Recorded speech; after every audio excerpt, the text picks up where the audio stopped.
24 mois de peur, c'est ce que vous pouvez lire là en néerlandais. Et c'est le récit de 2 années de frayeur vécu par notre invité du jour avec son équipe en Hollande, Roda JC.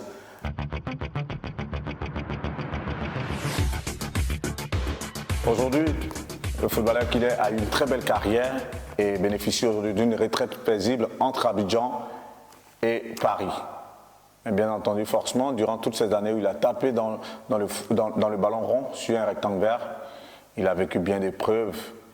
Et aujourd'hui, forcément, son témoignage va permettre à certains jeunes qui veulent se lancer dans le foot de se dire « Ouais, c'est vrai, le footballeur, c'est beaucoup d'argent, c'est le bling-bling, mais il y a beaucoup de boulot aussi. » Si c'est Sekou, comment vas-tu mon frère? Ça va.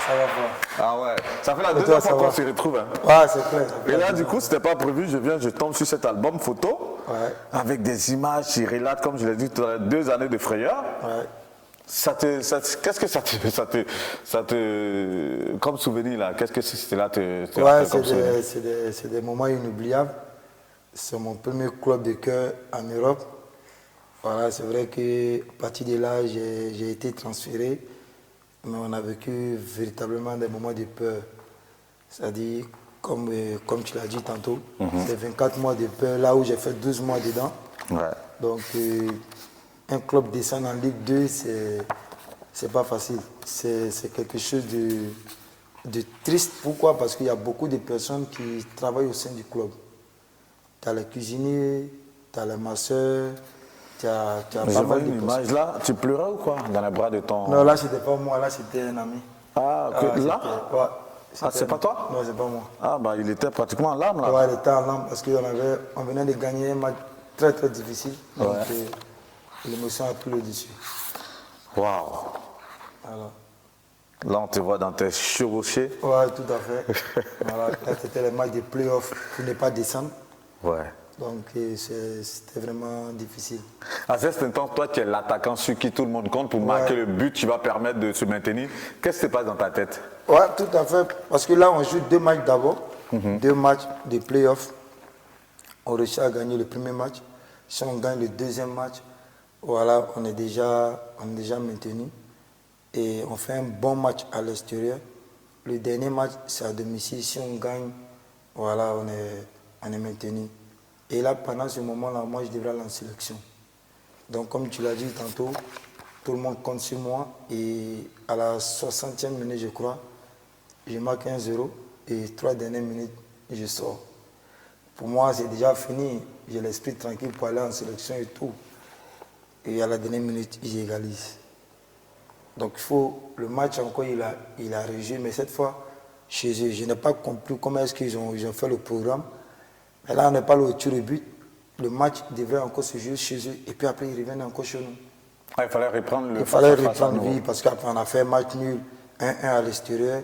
1-1 encore à domicile. Normalement, on devait aller au tir au but. Mais là, ils ont dit, voilà, ils ont fait le système pour dire, le programme pour dire le match va se jouer encore.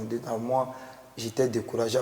J'ai même dit au directeur, là, je ne peux pas rester. J'ai vraiment tout donné et tout. Je dois aller en sélection. Je ne peux pas. C'est le club, mais quelque part, j'avais un pincement au cœur. Je ne peux pas partir comme ça, abandonner le club. Mais c'est ce qu'on s'était dit. Peu importe le résultat après, je pouvais partir. Alors que normalement, dans le programme, je devrais partir depuis, mais j'ai dit non, il fallait que je joue ces 2 matchs. Mais comment les choses sont passées après pour après, au tir au but, le match est rejoué 0-0, et puis bon, après, ils sont allés au tir au but, l'équipe s'est maintenue. Ah, ils se sont maintenus. Ouais, ils se sont maintenus. Et là, toi, après, tu es parti du club? J'ai été transféré après.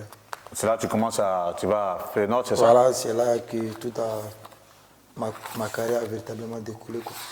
Wow. C'est vrai que là, on commence, c'est la surprise par rapport à cette interview. Je tombe sur cet album, je lui demande en néerlandais c'est quoi, il me dit 24 mois de frayeur. Ouais. C'est-à-dire que le foot, c'est pas quand même du jeu, non? Non, pas du tout. Moi, pour être sincère, mais j'ai vu mes meilleurs moments. Hein. J'ai arrêté ma carrière, mais j'ai vu mes meilleurs moments. Voilà.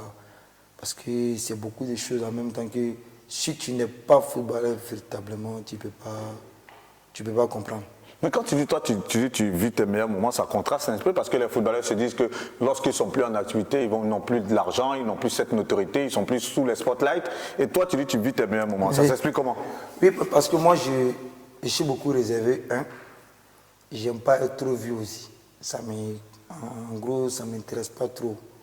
J'aime cette tranquillité-là. Et puis, bon, comme tu l'as dit, on vit les meilleurs moments quand on a su gérer, si tu veux, en parenthèse, quand on a préparé sa retraite. Donc ça, déjà, je l'avais en tête depuis mes 20 ans. C'est vrai que ça n'a pas été facile, mais je me suis beaucoup préparé à ça. Et de l'autre côté aussi, tu n'as pas cette pression là où tu dois te réveiller tous les matins, voilà, là où les gens te regardent dans la ville, là où tu es critiqué beaucoup. Voilà, ça c'est normal. Hein. Les critiques, ça c'est notre passe-temps, c'est notre quotidien, je veux dire. Quand on est footballeur de haut niveau, après, il faut aller contre ça, il faut essayer de surmonter tout ça pour être présent tous les week-ends pour répondre. Après, il y a cette façon de se battre aussi tous les jours pour être titulaire tous les week-ends, pour être présent dans l'équipe. Donc, c'est beaucoup de choses en même temps qui vont avec. Après, quand tu regardes aussi le côté famille, c'est pas facile. Hein. Quand tu es footballeur, voilà, la famille ne peut pas tout savoir. Toi seul, tu sais. Et des fois, ça explique des problèmes, voilà, sans passer véritablement à toi. Donc, c'est tout un ensemble qui fait qu'aujourd'hui, je pense que je suis tranquille. Ça ne veut pas dire que je ne fais pas face à la famille ou à des amis, mais tout ce que je viens de citer avant, dans le football. Il a fait toutes ces contraintes-là, en fait. Voilà, ça fait qu'aujourd'hui, je suis plutôt tranquille, quoi. Justement, comment tu vis ta retraite? Je suis entre Paris et Abidjan. Ok. Voilà. Et parce que j'ai fait mes affaires, j'ai continué de faire mes affaires. Voilà, je me suis imprégné beaucoup dans l'immobilier. Après aussi, j'ai essayé de faire aussi d'autres affaires à côté. Et je regarde aussi beaucoup mes enfants parce que je n'ai pas eu véritablement le temps pour mes enfants. Pendant que j'étais footballeur, donc aujourd'hui, je suis consacré beaucoup à l'éducation de mes enfants. Et les matins, je me réveille, je les accompagne à l'école. Et cette chose-là m'a beaucoup manqué. Tu vois, quand tu n'es pas beaucoup proche de tes enfants, tu ne t'en rends pas compte, mais après, quand tu te réveilles le matin, je lave les enfants. Madame va se réveiller, elle les habille. On prend le petit déjeuner ensemble, je les dépose. Après, des fois, je ris seul. Hein. Je dis, mais c'est ça le bonheur, quoi. Ouais. Tu vois, franchement, aujourd'hui, quand je regarde tout ça, je pense que c'est la meilleure des vies. Quand tu dis tu oui, vas-y. Tu vois, parce que pendant que je jouais, j'étais concentré à 100%. Les sorties, des trucs qui n'étaient pas trop utiles, j'ai mis tout ça à côté. Mais concentré à 100%. Parce qu'après, aujourd'hui, quand tu regardes la vie, c'est pas facile. Quand tu as des enfants après, c'est jamais facile. Donc, il fallait s'accrocher, il fallait éviter beaucoup de choses pour pouvoir être tranquille aujourd'hui, comme je t'ai dit tout à l'heure. Donc, c'est un peu ça. Comme je disais, quand je me réveille le matin, je vois mes enfants, je les accompagne. Je suis content, au fond de moi, sincèrement. Ça c'est en Europe. Quand tu dis je lave mes enfants, c'est en Europe parce que vous n'avez pas une dame de maison ou c'est quoi? Oui, c'est en Europe. Oui, moi-même, on n'a pas de dame de maison. Et puis, voilà, ma femme aussi, c'est quelqu'un qui... Elle veut tout faire en même temps. Elle, c'est la dame, même si tu es 4 heures du matin, elle est réveillée. Voilà, elle va s'occuper des enfants. Voilà, elle va prendre sa douche, le petit déjeuner. Moi, je dépose les enfants et elle va au boulot. Donc déjà, nous, je pense qu'on n'a pas besoin de dames de ménage. Ici, en général, c'est en Abidjan ici qu'on a besoin de... Mais là-bas, je pense que ce n'est pas trop nécessaire. Puis généralement, les maisons aussi ne sont pas trop grandes. Donc du coup, je pense que ce n'est pas nécessaire. Moi, ici, à la retraite, je peux faire beaucoup de choses. Moi, j'aide beaucoup ma femme, donc ça ne me dérange même pas. On dit Abidjan est le plus doux au monde. Toi, ta retraite, quand tu es à Abidjan, tu es plus à l'aise ou c'est quand tu es en France que tu es à l'aise? Oui, là, c'est compliqué. Là, c'est compliqué parce que j'aime... Abidjan, c'est différent parce qu'il faut dire que les deux pays ont leurs avantages et inconvénients.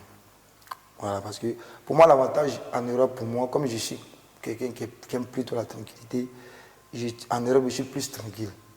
Voilà, je regarde la télé, les dessins animés, je passe le temps avec les enfants, madame et tout. Mais à Abidjan, quand je suis là, je vais aller toujours jouer ballon. Ouais. Tu vois la différence, je vais aller toujours jouer ballon, je vais aller voir des amis. Je vais, tu vois, je suis habitué à ça. Un enfant de 13 jours, ce n'est pas celui qui est tout le temps à la maison. Si je suis là-bas, c'est autre chose, mais ici, je vais toujours bouger. Et aller voir les amis, on va jouer, on se voit quand. Ça, c'est quand je suis seul. Hein. Mais quand madame est là, j'essaie de faire un peu comme si voilà, on était en Europe. tout est ordonné, tout est programmé, quoi. Donc voilà. Mais quand je suis à Abidjan, c'est le foot. Et je ne sais pas pourquoi, mais c'est comme ça. Et puis après, il y a les amis à rencontrer, il y a pas mal de choses Voilà, à il y faire. a les amis à rencontrer, il y a les amis de l'école et tout. Donc voilà, quand je suis là, il y a des amis que je n'ai pas vus pendant... Parce que quand on vient en vacances, on a 3 semaines, un mois. C'est ça. Des fois un mois, des fois 2 semaines, des fois ça dépend. Donc il y a beaucoup d'amis que je n'ai pas vus. Voilà, parce que moi, je suis beaucoup attaché à mes amis qui étaient là pour moi dans les moments difficiles. Donc quand il y en a même que j'oublie, hein, pour te dire. Après quand on se voit, non, tu as d'amis sur moi, mais il faut les expliquer parce qu'ils ne peuvent pas comprendre. Tu vois, ils ne peuvent pas comprendre que quand on vient, il y a les affaires, voilà, il y a les enfants, il y a la famille, il y a tout ça, tu vois. Maintenant que tu as le temps, tu peux les appeler, on se voit quand et tout, aller boire un verre, manger et tout, tu vois. En tout cas, Abidjan, ça va très vite.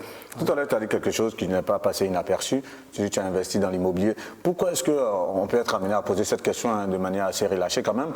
Pourquoi est-ce que tous les joueurs, en définitive, investissent que dans l'immobilier?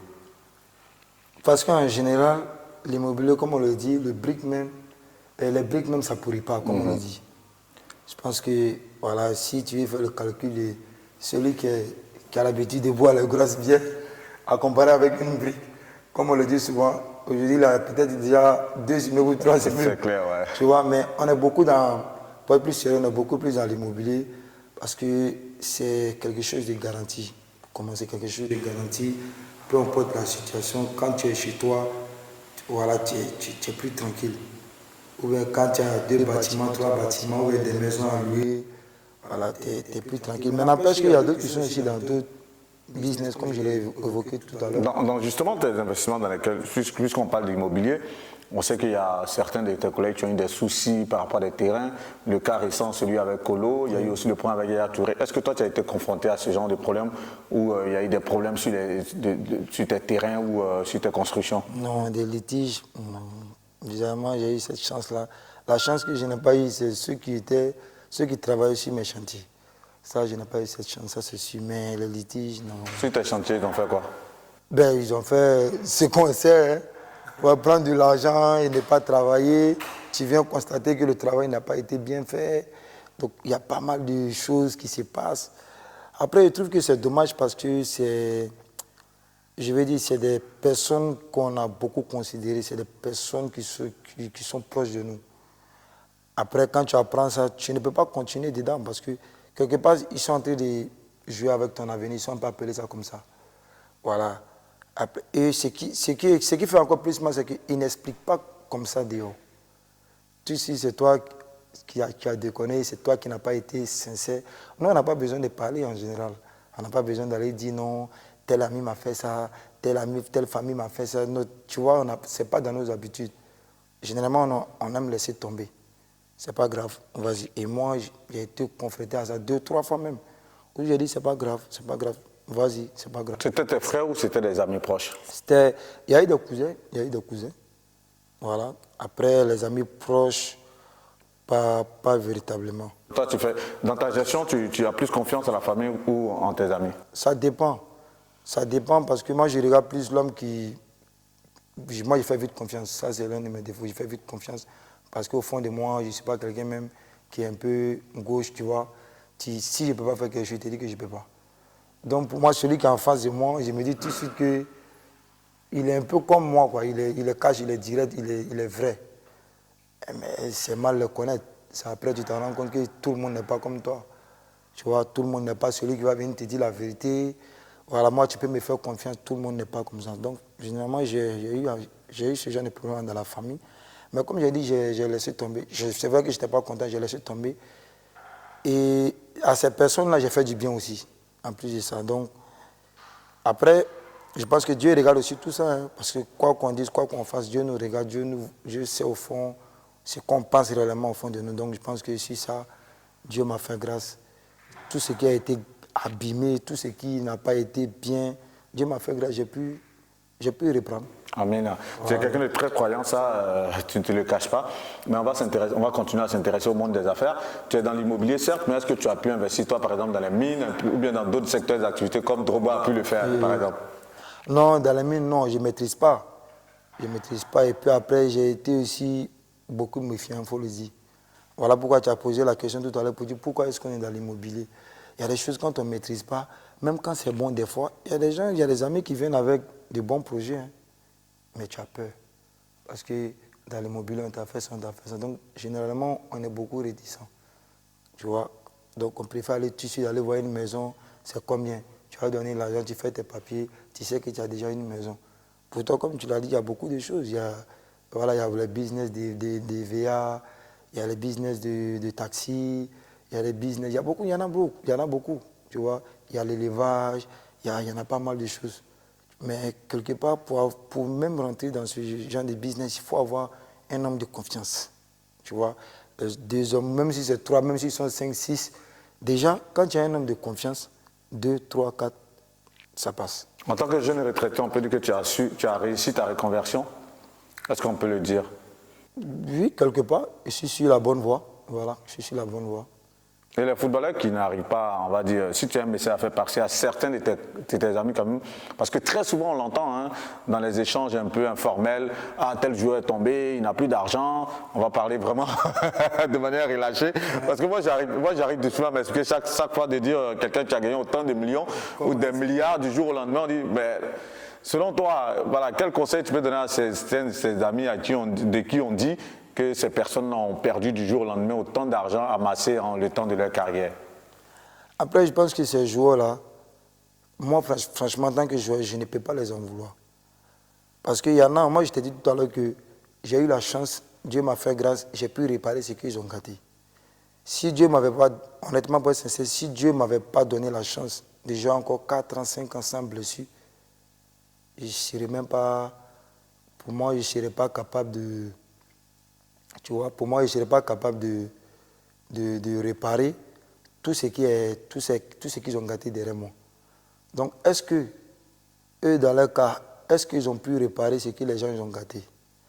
Est-ce que dans leur cas, je ne suis pas en train de justifier, hein, peut-être il y en a aussi qui n'ont pas aussi bien géré. Peut-être il y en a aussi, ils se sont dit que l'argent est là et tout, il fait ce qu'il veut, donc ça dépend. Mais je sais que dans notre milieu, il y a beaucoup de joueurs qui se sont fait avoir. Voilà, ils n'en parlent pas, comme je t'ai dit. Si tu leur mets la caméra devant, ils vont te dire beaucoup de choses. Mais généralement, comme je t'ai dit, on n'aime pas parler. On prend sur nous et puis on avance. Voilà.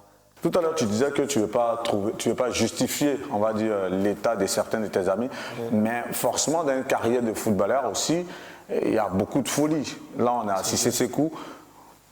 Toi, dans ta carrière, quelles sont les folies que tu as pu faire aujourd'hui, si on doit en parler?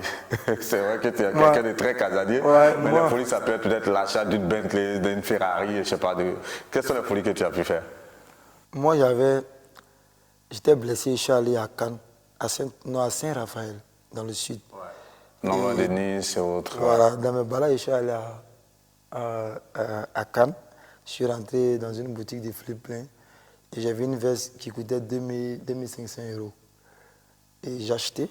Je suis arrivé à l'hôtel puis il dit, mais qu'est-ce que... Vraiment, la veste, elle était belle. Ouais. Parce que moi, j'ai beaucoup frôlé, donc j'ai eu beaucoup la doudoune et tout. Et les vestes, donc elle était belle. Donc, j'ai acheté à 2500. Après, je rentre à l'hôtel, mais si je dois convertir ça, c'est plus d'1 million. Tu vois? Après, bon, ça arrive hein, dans la jeunesse. C'est ça, tout à fait. Si j'avais 30 ans à l'époque, j'allais pas j'ai fait ça, j'ai acheté ça et puis, quoi encore? Je ne me rappelle pas trop. Hein. Tu n'as pas claqué le temps d'une soirée, par exemple, une fois 2 millions, 3 millions, 4 millions? Non, pas du tout. Jamais? Pourquoi? Je ne bois pas. Mais tu peux aller peut-être faire plaisir à des amis? Oui, des amis, mais ça ne peut pas arriver 2 millions. Ah ouais? Voilà. Si c'est 500 000, oui, mais 2 millions, 3 millions, comme tu as dit, non, je ne peux pas. Mais je peux donner par contre. Ok. Je peux donner, si c'est pour aider, je peux donner. Mais en soirée, non, je ne peux pas. C'est clair que là, on fait le bilan d'une carrière. Toi, tu n'es plus en activité, mais en même temps que tu n'es plus en activité, forcément, tu as dû tirer pas mal de leçons de ton parcours de footballeur.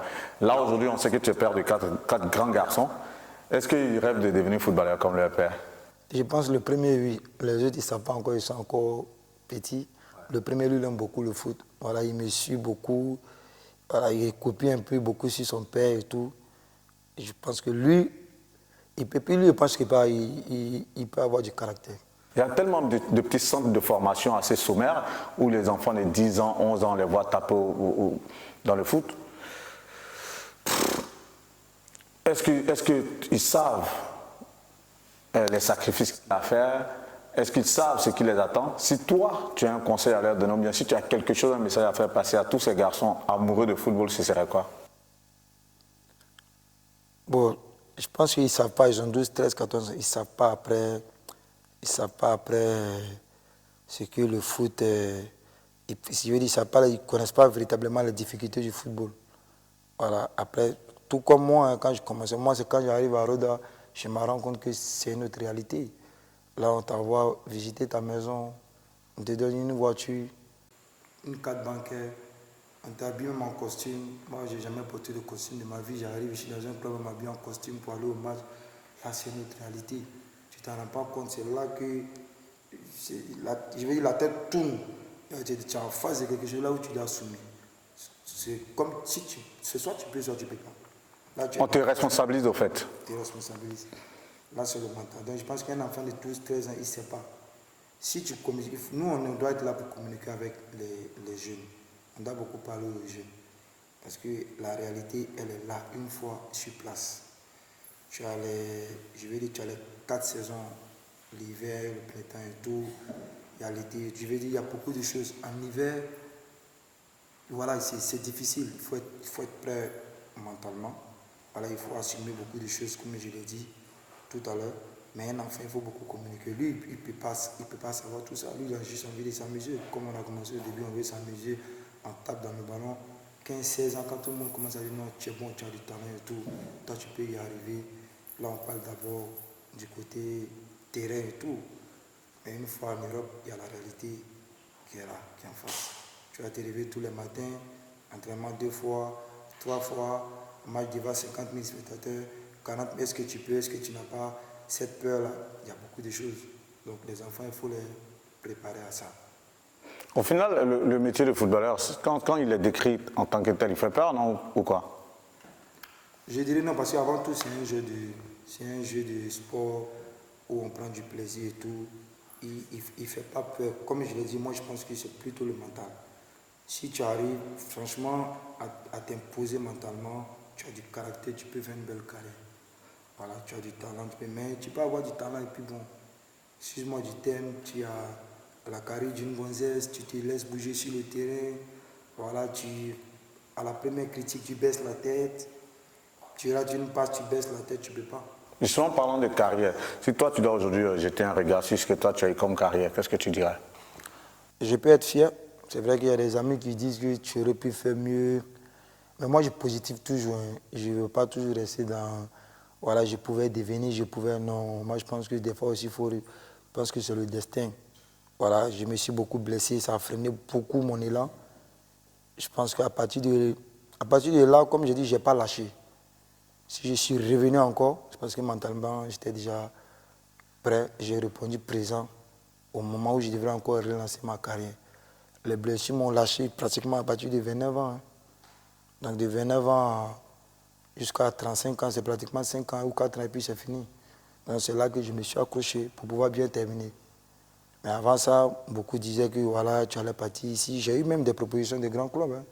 Voilà, mais je venais juste de commencer à faire une autre.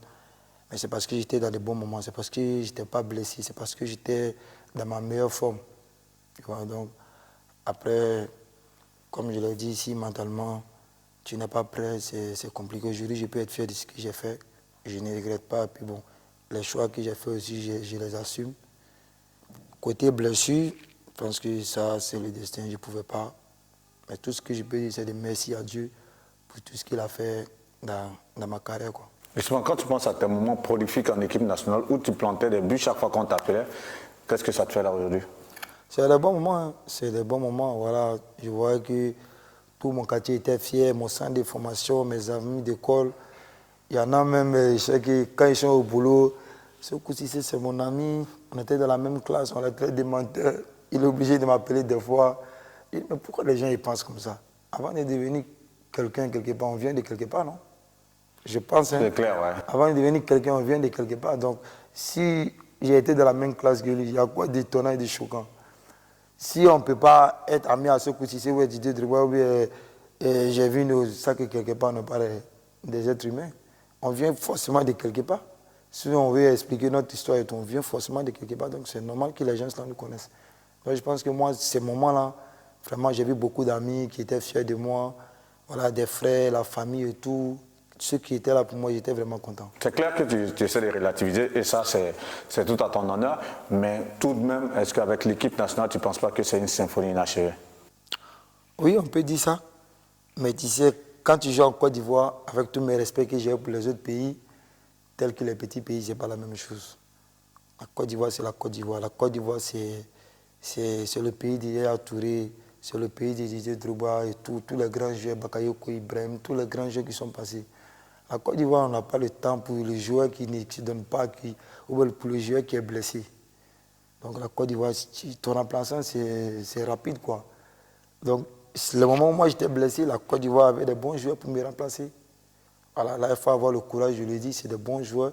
Je sais que si j'étais là, je dirais forcément j'allais continuer dans le lot. Parce que je me souviens que, mais malgré que je me suis beaucoup blessé, la CAN qu'on remporte en 2015, j'ai eu un coup de fil du secrétaire de la fédération qui nous envoie les convocations. Et il m'a appelé pour dire que tiens, Hervé Renard t'a préconvoqué pour la CAN 2015.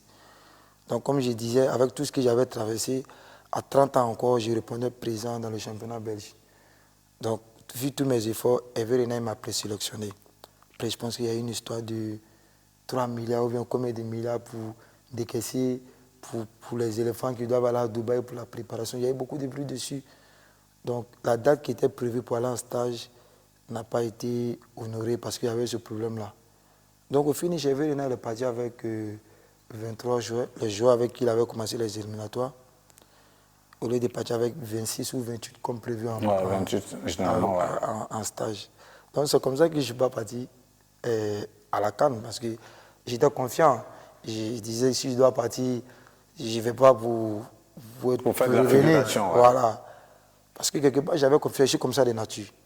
Quand je vais en guerre, je vais en guerre. Donc après, je pense que ça ne s'est pas fait. Dieu a fait qu'on a remporté la CAN 2015. J'étais content pour beaucoup d'amis. J'étais content aussi pour chaque tu étais un ami avec qui on a eu beaucoup de souvenirs, on a partagé beaucoup de choses. Voilà, j'étais content aussi pour les grands frères qui étaient là parce que c'est grâce à eux que nous aussi on a eu une petite place aussi en sélection. J'ai parlé de Kolo, Koupa, Tieni, c'était les grands frères qui étaient là pour nous quand nous on venait d'arriver. J'étais content surtout pour Gervais, l'homme au pénalty. Lui, il ne supporte pas les pénaltys. Voilà. Donc, voilà. C'est que on ne va pas le passer sous silence, on va en parler tout à l'heure, mais bien avant, lorsque tu étais à Feyenoord, que tu étais en pleine forme, tu dis que tu as eu les appels de grands clubs. Est-ce qu'on peut connaître quelques noms? Le nom, je dirais City. Ok. City, parce que c'est Colo même qui m'appelle. Hein. C'est Colo qui m'appelle, qui me dit je t'appelle parce qu'il y a notre scout qui allait voir un de vos matchs. Il était impressionné. Et puis il allait voir un deuxième match au Portugal. Vous avez joué contre Sporting Lisbonne. Il dit oui, tout à fait, on a joué contre Sporting. Puis il est rentré dans les détails. Et 3 mois après, je me suis blessé. Zut! Donc après, c'est des trucs qui arrivent, quoi. C'est des trucs qui arrivent. Mais je n'étais pas aussi surpris en tant que tel, hein, parce que j'étais au meilleur moment de ma forme aussi. Donc quelque part aussi, j'étais prêt. Et je n'étais pas surpris, comme j'ai dit. Après, c'est des trucs qui arrivent. C'est la vie. Mais où on trouve des ressources pour positiver autant lorsqu'on sait qu'on est passé près d'une carrière, je dirais pas, tu as eu une très belle carrière, mais d'une carrière glorieuse, parce que City quand même, je suis désolé, c'est pas c'est le Graal quand même. Ouais, c'est clair. Donc après, quand 3 mois après, tu te blesses, tu te dis quoi dans ta tête là? D'abord, vous savez, quand tu positives beaucoup, tu mets tout sur Dieu. Hein. Et moi, c'est Dieu qui a voulu. Il sait pourquoi il me blesse en ce moment. Parce que tu sais, Guillaume, je te dis quelque chose. Généralement, quand tu es trop vieux aussi, tu es beaucoup attaqué. Moi, j'ai subi aussi des attaques. Ça, c'est sûr. Voilà, je ne dis pas que j'ai vu quelqu'un faire ça. Je sais, je ne suis pas un enfant. J'ai vu des messages, j'ai vu des gens qui m'envoyaient des messages, fais attention, tu vois. Donc, quelque part, si Dieu ne t'a pas amené quelque part, peut-être c'est pour te préserver de quelque chose. Donc, déjà, moi, je suis positif comme ça.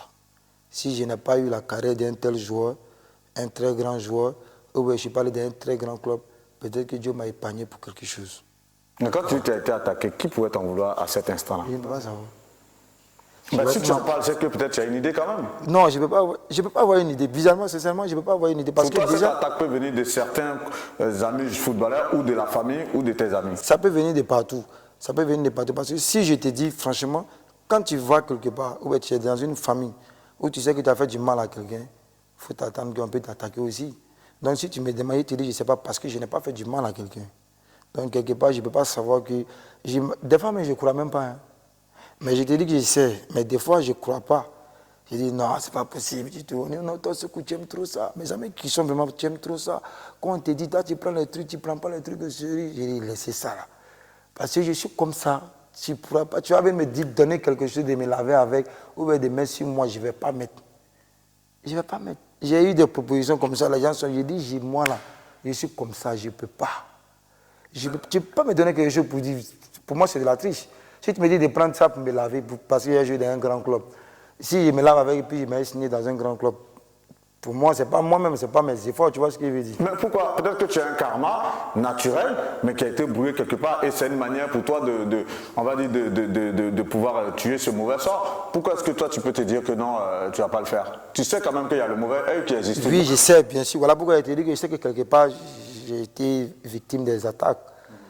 Mais il y a ce côté aussi où moi, je dis aussi que mon Dieu, il existe. Tu vois? Donc, tu ne pourras pas aussi me convaincre sur ça. Moi, je sais que ça existe, je suis africain. Je sais que les attaques, ça peut venir de partout, des coéquipiers, de la famille et tout, des amis même proches. Mais moi, je te dis que je ne suis pas dedans. Et je peux même te dire que non, il faut laisser. Parce que moi, je crois à mon Dieu. Tu vois? Et je sais ce que Dieu aussi l'a fait pour moi. Donc, quelque part, je ne me suis pas trompé. Voilà. Même si je n'ai pas eu la carrière qu'il fallait, comme tu disais tout à l'heure par rapport à Manchester City, mais j'ai échangé longuement avec Kolo, ça me faisait plaisir énormément. Et quand j'arrive en sélection, il m'a pris dans sa chambre, on a échangé encore sur ça. À l'époque, il était capitaine du City avant qu'il y ait le dirigeant. Donc, quelque part, moi, je positif toujours, quoi. Je ne sais pas, mais je suis comme ça.